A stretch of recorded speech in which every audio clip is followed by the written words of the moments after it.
पिछले वीडियो में हमने आप लोगों को बताया था कि दो त्रिभुज सर्वांगसम होते हैं अगर क्या हो कि वो एक दूसरे को आपस में क्या कर दे, पूरा पूरी ढक दे। ठीक है, यानी दो त्रिभुज का बात होगा, उसमें पहला वाला त्रिभुज को दूसरे वाला त्रिभुज के ऊपर रखेंगे तो वो ऊपर भी पूरा पूरी ढक देगा, और दूसरा वाला त्रिभुज को अगर पहले वाला त्रिभुज के ऊपर रख देंगे तो ऊपर भी पूरा पूरी ढक देगा। ठीक है, अगर इस तरह का सिचुएशन होता है तो हम बोले थे कि वो दोनों त्रिभुज क्या होगा, सर्वांगसम होगा। ये जो हम कॉन्सेप्ट बोले ये आप डेली लाइफ से जोड़ सकते हैं। ऐसे क्वेश्चन देख के भी आपको पता लग सकता है कि वो एक दूसरे को पूरा पूरी ढकेगा या नहीं। जैसे मान के चलिए यहाँ पर मैंने क्या किया है, दो त्रिभुज बनाया है। अब क्या करते हैं कि पहला वाला त्रिभुज इसका नाम दे देते हैं त्रिभुज 1, दूसरा से दे देते हैं त्रिभुज 1, और इसका ये वाला ट्राइंगल जो है त्रिभुज है, ये दूसरा नंबर त्रिभुज। ठीक है, अब क्या करते हैं कि दूसरा वाला त्रिभुज को क्या करते हैं, पहले वाला त्रिभुज के ऊपर लेके आते हैं। हम देखिए दूसरा वाला त्रिभुज को अगर हम ला रहे हैं तो क्या हो रहा है कि पहला वाला त्रिभुज को देखिए पूरा पूरी ढक दे रहा है, यानी नीचे वाला त्रिभुज हमको दिखाई नहीं दे रहा है। ठीक है, पहला कंडीशन सेटिस्फाइड कर गया। अब क्या करना होगा कि जो दूसरा वाला त्रिभुज है उसको वहीं पे अगर हम इमेजिनेशन करके रख देते हैं यहाँ पर। अब क्या करेंगे, पहला वाला त्रिभुज को दूसरे के ऊपर लेके जाएंगे। ठीक है, अब देखते हैं कि पूरा पूरी ढक रहा है कि नहीं ढक रहा है। अब देखिए हम क्या कर रहे हैं ना, पहला वाला त्रिभुज को दूसरे ऊपर ले जा रहे हैं। ठीक है, तो जब इसको ऊपर ला रहे हैं तो देखिए ये किसी भी तरह से क्या हो रहा है कि किसी भी तरह से रखेंगे तो वो पूरा पूरी ढक नहीं रहा है, यानी नीचे वाला पोर्शन हमको दिख जा रहा है। तो यहाँ से हमको क्या हुआ, रिजल्ट मिला कि ये एक दूसरे को पूरा पूरी नहीं ढक रहा है। दूसरा वाला पहला वाला को ढक रहा है लेकिन पहला वाला दूसरा वाला को नहीं ढक पा रहा है। ठीक है, तो यहाँ से हमको रिजल्ट ये मिला कि ये दोनों त्रिभुज क्या है, आपस में सर्वांगसम नहीं है। ठीक है, तो इस तरह से हम लोग इमेजिनेशन कर सकते हैं कि कोई भी दो ट्राइंगल सर्वांगसम होगा कि नहीं होगा। ठीक है, एक एग्जांपल और लेते हैं। देखिए हमने क्या किया, यहाँ पर फिर से दो ट्राइंगल बना लिया है। अब क्या करते हैं कि दूसरा वाला ट्राइंगल, इसको पहला वाला ट्राइंगल मानते हैं, इसको पहला वाला ट्राइंगल मानते हैं, इसको दूसरा वाला ट्राइंगल। ठीक है, अब क्या करते हैं, दूसरा वाला ट्राइंगल को पहले वाला ट्राइंगल के ऊपर लेके जा रहे हैं। देखिए क्या होता है, दूसरा वाला ट्राइंगल को पहले वाला ट्राइंगल के ऊपर ले जा रहे हैं इस तरह से, तो देखिए ढक नहीं रहा है, किसी भी तरह से देख रहे हैं तो ढक नहीं रहा है। ठीक है, लेकिन सिर्फ डायरेक्ट सीधा लाके देखने से नहीं होगा, इसको अगर हम इस तरह से देख सकते हैं कि घुमाने के बाद पूरा पूरी ढक जा रहा है तो पर भी वो क्या होगा, सर्वांगसम होगा। जैसे हम क्या कर रहे हैं, इसको रोटेट कर रहे हैं। ठीक है, रोटेट कर दिए, अब इसको इस जगह पे ला रहे हैं। ठीक है, देखिए पूरा पूरी ढक दिया, क्लियर है। अब क्या करेंगे, दूसरा वाला को लेके जाके जिस तरह से था उसको उस तरह से रख देते हैं।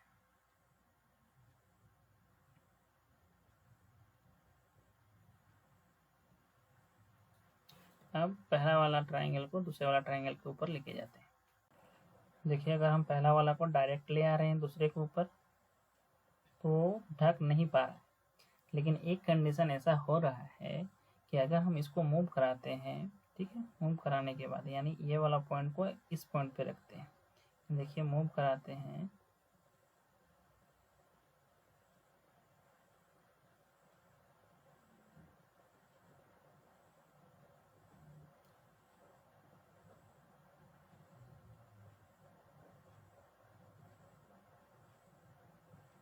देखिए मूव कराने के बाद क्या हुआ ना, पूरा पूरा उसको ढक दिया। तो यहाँ से हमको रिजल्ट ये मिला कि अगर डायरेक्ट देखेंगे कि पूरा पूरी ढक पा रहा है कि नहीं, उससे पता नहीं चलेगा कि वो सर्वांगसम है या नहीं। हमको क्या करना होगा कि तीनों जो शीर्ष बिंदु है, ठीक है, तीनों शीर्ष बिंदु है उसको एक बार देख लेना होगा। इस शीर्ष बिंदु को जैसे दिखा रहे हैं कि ये वाला शीर्ष बिंदु को एक बार इसके ऊपर रख कर देख लेंगे ढक पा रहा है कि नहीं, ये वाला शीर्ष बिंदु को एक बार इसके ऊपर रख कर देख लेंगे ढक पा रहा है कि नहीं, और ये वाला शीर्ष बिंदु को इसके ऊपर रख कर देख लेंगे ढक पा रहा है कि नहीं। जब तीनों में फेल्योर हो जाएगा तो फिर वो सर्वांगसम नहीं होगा। लेकिन इस तरह से तीन प्रैक्टिकल करने के बाद अगर एक में भी क्या हो जाता है, पूरा पूरी ढक देता है दोनों एक दूसरे को, तो क्या हो जाएगा, वो सर्वांगसम होगा। क्लियर है, यानी अगर हम लोग डायरेक्ट देखेंगे, डायरेक्ट देख के नहीं बोल पाएंगे, हमको थोड़ा सा इमेजिनेशन करना होगा अगर आप फिगर देख के अगर समझना चाहते हैं कि सर्वांगसम है या नहीं। ठीक है, ये एक तरीका हुआ। अब देखिए क्वेश्चन कैसे बनाएंगे, तो क्वेश्चन देखते हैं तो पता चलेगा कि क्वेश्चन कैसे बनेगा। तो यहाँ से और एक चीज समझ लेते हैं, जैसे इसका नाम दे देते हैं, ये वाला बिंदु ए, ये वाला बिंदु बी और ये वाला बिंदु सी, और ये वाला बिंदु पी, ये वाला हो गया क्यू और ये वाला क्या हो गया आर। ठीक है, तो देखिए ये तो रोटेट होगा, इसके बाद रोटेट के बाद लिखते हैं नाम को। तो आप क्या समझाना चाहते हैं और आपको बढ़िया से समझ में आएगा। इसको ये तो पहले से रोटेट किया हुआ था। ठीक है, ठीक है, इसका नाम को बदल देते हैं थोड़ा सा।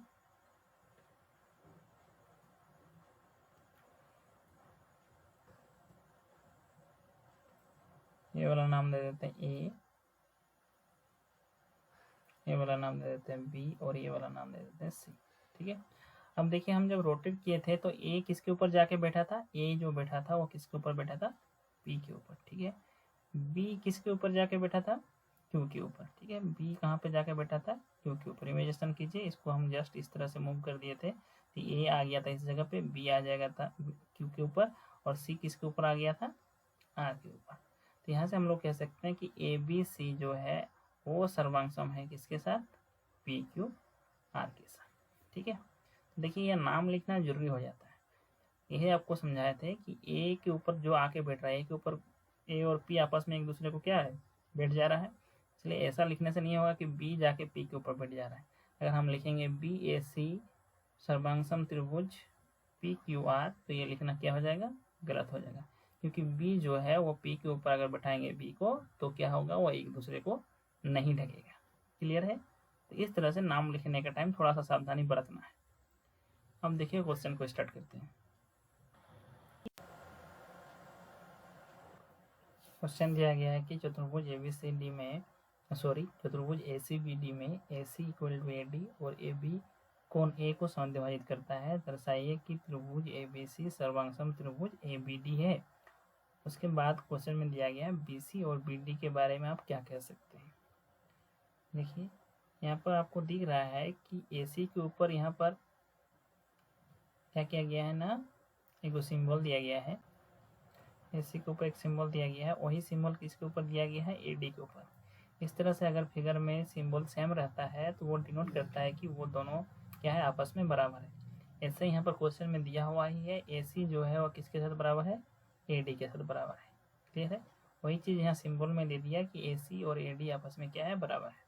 इसके साथ और दिया है कि AB कोण A को समद्विभाजित करता है। AB कोण A को समद्विभाजित करता है, यानी कोण A जितना था उसको आधा आधा में बांट देता है। यानी टोटल अगर 100 था तो ऊपर वाला को कितना मिला, 50, और नीचे वाला को कितना मिला, 50। यानी ऊपर वाला एंगल और नीचे वाला एंगल क्या है, आपस में बराबर है। क्लियर है, इसके साथ बोल रहा है कि इसके आगे क्वेश्चन में दिया गया है कि हमको दर्शाना है कि त्रिभुज ABC सर्वांगसम है किसके साथ, त्रिभुज ABD के साथ। ठीक है, अब देखिए यहाँ पर हम लोग लिख सकते हैं कि दिया हुआ है, या फिर सिर्फ एंगल को लिख लेते हैं। ठीक है, सिर्फ एंगल वाला लिख लेते हैं कि AB क्या करता है, चूंकि AB कोण A को समद्विभाजित करता है। ठीक है, समद्विभाजित करता है। तो समद्विभाजित करता है यानी क्या है, उसको दो बराबर भागों में बांट देता है। एक किस किस भाग में बढ़ गया, एक एंगल हो गया BAC और वही वाला एंगल क्या बन गया I, और एक हिस्सा BAD। इसलिए हम लोग यहाँ लिख सकते हैं देयरफॉर एंगल BAC बराबर एंगल BAD। क्लियर है, और साथ ही साथ और एक चीज़ दिया गया है, उसको लिख सकते हैं या नहीं लिखने से भी होगा। ठीक है, अब इसको क्या कर देते हैं हम लोग, समीकरण 1 दे देते हैं, सुविधा होगा। अब देखिए हमको किसको किसको सर्वांगसम दिखाना है, त्रिभुज ABC और त्रिभुज ABD को सर्वांगसम दिखाना है। इसलिए हम लोग क्या करेंगे, त्रिभुज ABC तथा, अभी तथा लिखेंगे। देखिए यहाँ क्वेश्चन में दिया गया सर्वांगसम दिखाना है, लेकिन हम लोग क्या करेंगे, तथा लिखेंगे, क्योंकि हमको अभी पता नहीं है कि वो सर्वांगसम है कि नहीं। और कौन सा त्रिभुज में देखना है, त्रिभुज ABD में। क्लियर है, अब एक चीज़ यहाँ ध्यान दीजिएगा कि हमने लेफ्ट साइड में ABC को लिखा है ट्राइंगल को, और राइट साइड में ट्राइंगल ABD को लिखा है। यहाँ अगर इस तरह से लिखते हैं तो यानी बाएं साइड में हमने ट्राइंगल ABC को लिखा, यानी बाएं साइड में यहाँ कुछ इन्फॉर्मेशन लिखेंगे वो किसके बारे में होगा, सिर्फ और सिर्फ ABC के बारे में होगा। और दाएं साइड में अगर कुछ इन्फॉर्मेशन लिखेंगे तो किसके बारे में होगा, ABD के बारे में होगा। क्लियर है? जैसे अभी दिखा रहे हैं, देखिए क्वेश्चन में दिया हुआ है कि AC और बराबर AD है, तो देखिए AC किसका पार्ट है, इस ट्राइंगल का पार्ट है, ठीक है। इसलिए AC किधर रहेगा, लेफ्ट साइड में रहेगा। AC बराबर क्या है, AD। देखिए क्वेश्चन में दिया हुआ है, ठीक है, इसलिए बगल में लिख देंगे दिया हुआ है। क्लियर है? और आपको मैं एक चीज़ याद दिला दूँ, हमने सीखा था कि साइड एंगल साइड, ठीक है, सर्वंकषम चेक करने के लिए हमने क्या किया था, 3 कंडीशन पढ़ा था। उसमें से पहला कंडीशन क्या है ना, साइड एंगल साइड। इसमें क्या करना है, एक भुजा को देखना है। देखिए हमने यहाँ पर एक भुजा को देख लिया, फिर हमको क्या देखना है, एंगल देखना है, फिर हमको क्या देखना है, साइड देखना है। और ये एंगल क्या होना चाहिए, ये दोनों भुजा के बीचों बीच होना चाहिए। ये हमने आपको पिछले वाला वीडियो में सिखाया था। अब क्या करते हैं कि थोड़ा सा जगह छोड़ देते हैं, फिर एंगल को देखते हैं। इसे मिल जाएगा यहाँ पर साइड, फिर हमको क्या देखना है, एंगल। ये आपको फिगर में देख के ही पता होना चाहिए कि हमको कौन सा कंडीशन लगेगा। हमने आपको 3 कंडीशन सिखाया था, एक साइड एंगल साइड, एक एंगल साइड एंगल, और एक एंगल एंगल साइड। देखिए यहाँ पर एक साइड दिखाई दे रहा है, तो मतलब एक साइड हमको दिखाई मिल रहा है, एक एंगल भी दिखाई मिल रहा है, ठीक है, यानी SA। अब यहाँ पर हो सकता है क्या हो कि और एक साइड हो या फिर और एक एंगल हो, तो ये हम कैसे पता करेंगे। देखिए यहाँ पर पता चल जाएगा लिखने के बाद। देखिए यहाँ पर AB जो पार्ट है वो ऊपर वाला ट्राइंगल का भी पार्ट है, ठीक है, ABC का भी पार्ट है, AB जो है वो ABD का भी पार्ट है, यानी AB हमको और एक साइड मिल रहा है, यानी अभी यहाँ पर क्या लगेगा, साइड एंगल साइड, ठीक है। तो इसको हम साइड को पहले लिख लेते हैं। साइड क्या है, देखिए ट्राइंगल ABC का भी हिस्सा है AB, ठीक है, और ट्राइंगल ABD का भी हिस्सा है AB। ये चूंकि दोनों के पास है इसलिए यहाँ क्या लिखेंगे, उभयनिष्ठ। उभयनिष्ठ उसी को कहते हैं जो क्या होता है, दोनों के पास होता है, उभयनिष्ठ, ठीक है, यानी कॉमन। अब देखिए एक साइड मिल गया, ये हो गया साइड S, और ये एक साइड हो गया। अब इसके बीच का एंगल हमको देखना है कि बराबर हो रहा है कि नहीं। हम देखिए इसके बीच का एंगल, ये एक साइड, उससे कर लेते हैं, ये एक साइड और ये एक साइड, ये दोनों के बीच का एंगल क्या है, BAC, ठीक है, BAC। और यहाँ पर एक साइड और नीचे में एक साइड, ये दोनों का बीच का एंगल क्या है, BAD। ये वाला एंगल दिख रहा है और ये वाला एंगल दिख रहा है ना, BAC और BAD। क्या देखिए हमने लिखा है यहाँ पर समीकरण 1 में BAC बराबर BAD। हम लोग यहाँ लिख लेंगे कि एंगल BAC बराबर एंगल BAD। कहाँ से मिला हमको, समीकरण 1 से। या एक चीज़ ध्यान दीजिएगा, अगर हम साइड एंगल साइड का यूज कर रहे हैं तो पहले साइड को लिखेंगे, फिर एंगल को लिखेंगे, फिर साइड को लिखेंगे। आप ऐसा कर सकते हैं कि साइड एंगल साइड को अगर लिखते हैं तो पहले साइड को लिख लीजिएगा थोड़ा सा, जैसे हमने यहाँ जगह छोड़ा था, फिर हमने साइड को लिखा, फिर ये दोनों का बीच का एंगल को हम लोग क्या कर दिए, बीच में लिख दिए। इस तरह से भी कर सकते हैं, लेकिन लिखने के बाद ये होना चाहिए कि पहला साइड होना चाहिए, फिर एंगल होना चाहिए, फिर साइड होना चाहिए। इस तरह करने से क्या होगा, आप उस प्रॉपर्टी का यूज कर रहे हैं वो आप अच्छा से दिखा सकते हैं, ठीक है। और ये दाएं साइड में लिखने का जरूरत नहीं, आपको समझाने के लिए हमने यहाँ दाएं साइड में लिखा था, ठीक है। अब हम लोग क्या लिख सकते हैं कि ये कौन सा कंडीशन से हो गया, हमने यहाँ 3 कंडीशन देख लिया, साइड देख लिया कंडीशन, फिर कौन सा कंडीशन देखा, एंगल कंडीशन देखा, फिर कौन सा कंडीशन देखा है, साइड कंडीशन देखा। ये बराबर हो रहा है, therefore लिखेंगे साइड एंगल साइड से, ठीक है।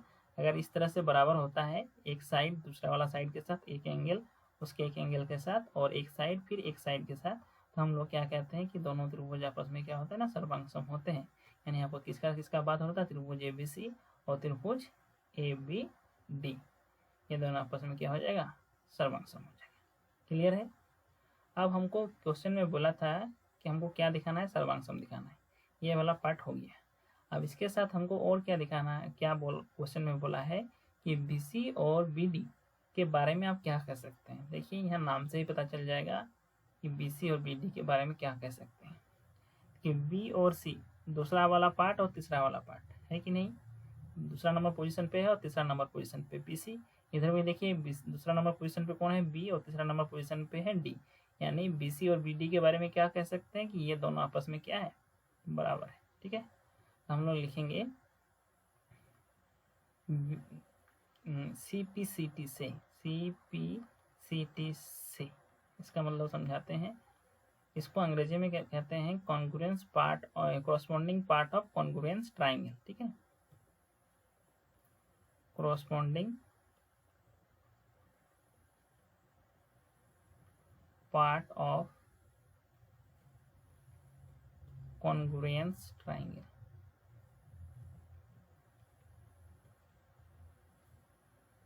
ट्राइंगल देखिए, इस C से ये कॉरस्पॉन्डिंग, इस P से पार्ट, फिर ऑफ, और फिर C से कॉन्ग्रुएंस, और C से ट्राइंगल। इसका मतलब हो गया कि सर्वांगसम त्रिभुज के संगत भाग। ठीक है, अब देखिए तो यहाँ पर क्या हो गया, CPCT से आप लोगों को क्या करना है, सिर्फ CPCT से लिखना है। ठीक है, ये जो फुल फॉर्म लिखी है ये पहली बार है, इसलिए यहाँ दाएं साइड में हमने फुल फॉर्म लिख दिया। फुल फॉर्म लिखने की जरूरत नहीं पड़ेगा। हम लोग क्या कर सकते हैं, therefore CPCT से बस इतना लिखेंगे, क्या हो जाएगा, अगर दूसरा और तीसरा वाला लेंगे यानी B और C क्या होता है, एक भुजा होगा, तो इधर भी क्या होगा, दूसरा वाला और तीसरा वाला क्या है, BD, क्या होगा, बराबर होगा। यानी क्वेश्चन में पूछा था कि BC और BD के बारे में आप क्या कह सकते हैं, तो BC और BD क्या है, आपस में बराबर है। अर्थात हम ये कह सकते हैं कि BC और BD आपस में बराबर है, BC तथा BD आपस में बराबर है। ठीक है, ये आपका पहला क्वेश्चन हो गया। ठीक है, अगर आप लोगों को इसमें कहीं भी कुछ दिक्कत होता है तो आप लोग कांटेक्ट कीजिए डायरेक्ट हमसे, या फिर मैसेज कीजिए कि सर इस जगह पे प्रॉब्लम हुआ। ठीक, अगर उस तरह का कुछ प्रॉब्लम होगा तो हम सॉल्व कर देंगे उसको। साथ ही साथ होमवर्क 6.1 कंप्लीट हो चुका था एक्सरसाइज, अब ये कंप्लीट हो चुका था पिछले वाले होमवर्क तक। अब क्या करते हैं, नेक्स्ट 6.2 का क्या है, एक्सरसाइज 6.2 का क्वेश्चन नंबर 1 से लेकर 3 तक, ये 3 क्वेश्चन आपका होमवर्क है।